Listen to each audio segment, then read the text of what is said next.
I had never heard of Comox before. People started saying, oh, I think there's an air base there or whatever. And anyhow, my friend Diane and I arrived here, hadn't ever been here before. I had been on a summer vacation with two other girlfriends of mine to Europe for the whole summer. So I came back, packed up a trunk, and moved out here.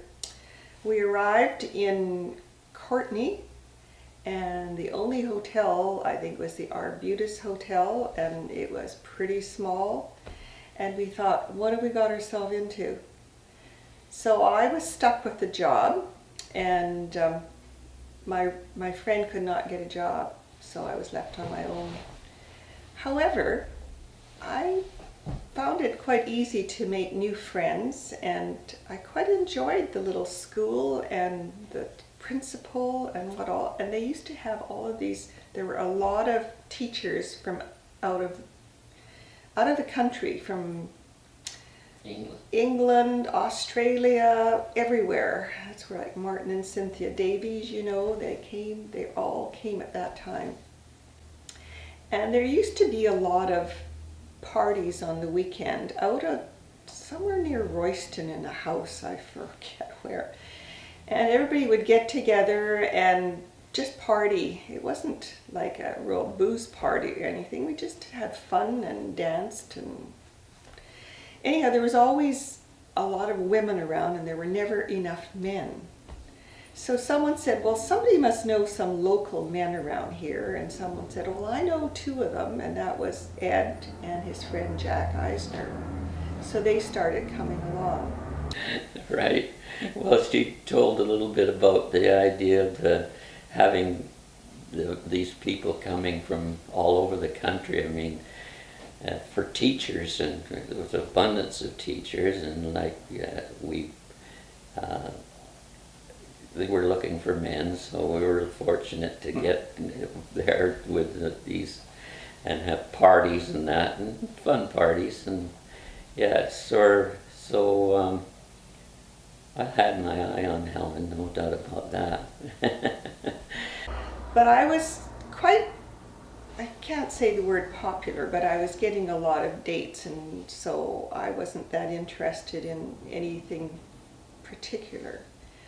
And anyhow, Ed, my roommate Katie at that time, Katie Evans, she was dating Jack Eisner, and they were trying to get a date for Ed, so he agreed to a blind date thinking it was me, but it was actually my other roommate, Joan. So he started going out with her, but he claims that he really thought it was me that I was going to go out with. One time, quite a bit later, he had a date with Joan, and she couldn't go, she was sick. So she said, Helen, why don't you go instead? So I did. But that was it.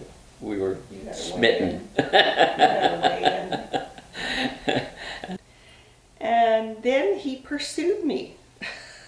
He wouldn't let me go.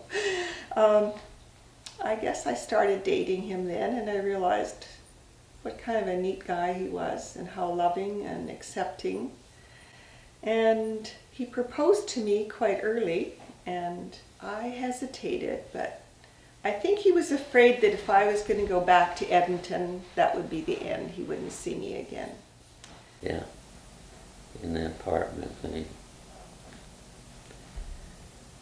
decided that was what we wanted, and she was not quite sure. I don't think she was hesitant a little bit, and thinking about what her mother was thinking of me or things like that.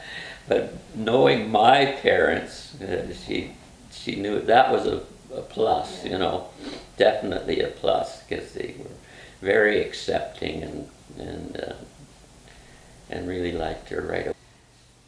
So, in a weak moment, I gave in. But it has been a wonderful 51 years. We have been so blessed with each other. We've accepted each other and loved each other and cared for each other. and had 2 absolutely incredible children. And now 5 grandchildren. So yes, we've been very blessed.